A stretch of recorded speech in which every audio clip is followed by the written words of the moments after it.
So guys, a few days ago, probably like 3 days now, I saw this story going around all over social media, especially on TikTok. So this lady, she came out and she shared her experience with what happened to her in Tree, with what she went through. And people listening to this lady, you have to say, oh my God, what she went through, it is really disturbing and it is sad. She was arrested by a man. She said all she tell the man to leave her alone. All she tried to walk out the man, he just continued to do the most to her. He followed her, pull her hair, held on her hand, things like that. The man, him never care. He did all of that to her in public, and him never care who did I watch from who never did I watch clearly. And it is really disturbing to hear something like that. A lot of people, they do these things is going on in the world. You have some of them mania, them just not want to hear no, them just not care. It is like them not know how to accept no. This lady, she mentioned that he was looking her, asking for her number, calling her sexy, all kind of things, and she tell him no, and him just lose it. Him never want to hear that no. So it just goes to show we have some sick people living amongst us in this world. Some crazy peoples that do crazy things. Them not care, them not have no heart, no love, nothing at all. We are living in a serious time. This lady, clearly she's terrified and she's in shock. So guys, check it out to hear what she have to say. Morning TikTok.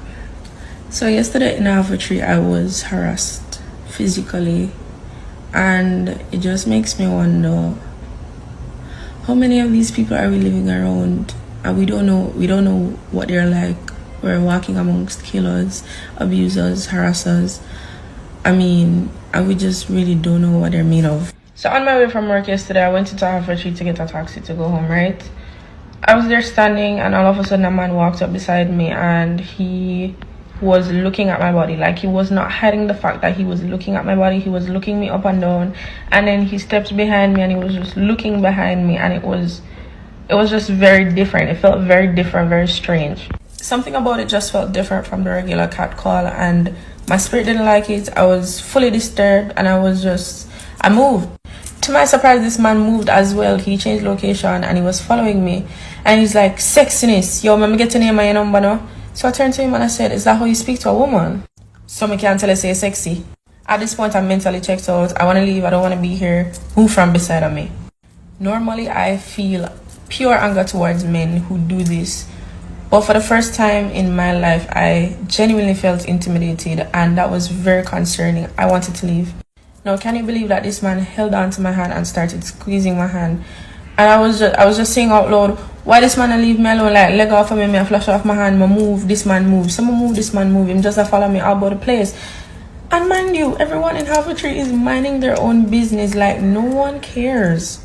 This man is persistent. He's like, so me not get a number, me not get a name. What go on? Me get to know, me not see you stand left here, Me have to left with something. So I'm like, people tell me why this man proceeded to hold on to my braids. I kid you not, by the time I got home, my head was still hurting me because this man hold on to my braids and drag it like with force. And I was just, again, I switched locations because I'm terrified. Something about him was very off and I didn't like it. I started scanning his body for weapons. I said, Jesus, please, the man have a knife, him gonna stab me up. Like, you know, man and them ego. Me very afraid.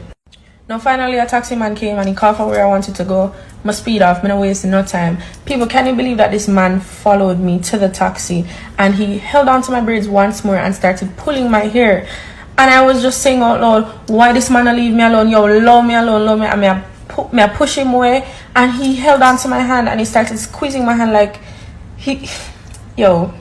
I went into the taxi and this man tried coming in the taxi with me. Like, people, come on.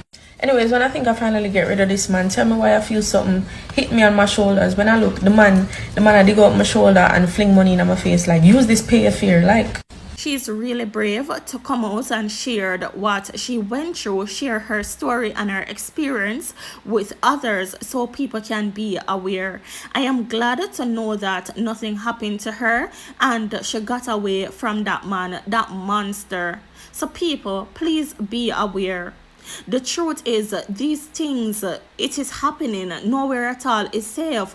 We walk amongst some monsters and we don't know who is who. We don't even know. So please be careful at all time. Be careful out there. And guys, as I always say, it is very important to pray. Pray to God, because in this time that we're living in, him alone can help us. So pray over yourself, pray over your family, pray over your children's, pray over your friends, your loved ones, pray for even stranger, because you might never know. A prayer a day keep the enemy away. Now guys, I listened to a live that MC did. I saw someone share it to their page and I listened to it for a bit, and she talked some things. I am not going to get into all of that, but people, what I realize is when some bloggers like myself come out and tell this lady the truth about her bad behavior and how she carry on social media at times, and tell her she must stop, move on, and do better. She always come out and she cuss we out. She call us hypocrites. She say we're biased, we're one-sided, and she just go on with herself. She mentioned my name, the latest with the flag, this and that. But MC, you are missing the point. When I come out and I talk things about you, I am telling you the truth. I am talking what you do on social media. I don't hate you. I don't come on my page and cuss you out like others, like some people, because I am not like that. I say what I have to say and I move on. And I say a lot of time that I do watch you sometimes. But when you come out and you do the most, especially to the lady at 99, it is a no. Because the truth is, a lot of time you trouble people and they don't deserve it, them not trouble you. So your behavior at times, me not like it, because it not look good. A lot of people don't like your behavior. It is a no. To see a big man come out and carry on like that, it's definitely a no. So I will come out and I will tell you the truth. Do better, work on yourself, focus on your business, and stop all of that. Well, you said that you are going to calm yourself down. You're going to take a break. You're going to take a break off Facebook Live, this and that. So if you mean that, if you mean all of that, that is good. Finally, you're understanding now. Finally, you're realizing all what you're doing. It never made no sense at all. So whatever the case might be, make you say you're going to calm yourself down and take a break from Facebook Live. Just know that it is something good. It is a start, and I hope that you stand to your words. But then again, I understand that MC, she will always be MC. MC is MC. So let's see. But MC, just know the difference. Understand when people are telling the truth, because a lot of bloggers like myself will come out and we're not cussing you. We're only telling you the truth and keep it moving. So know the difference. Know the difference when people are cussing you and when people is telling you the truth.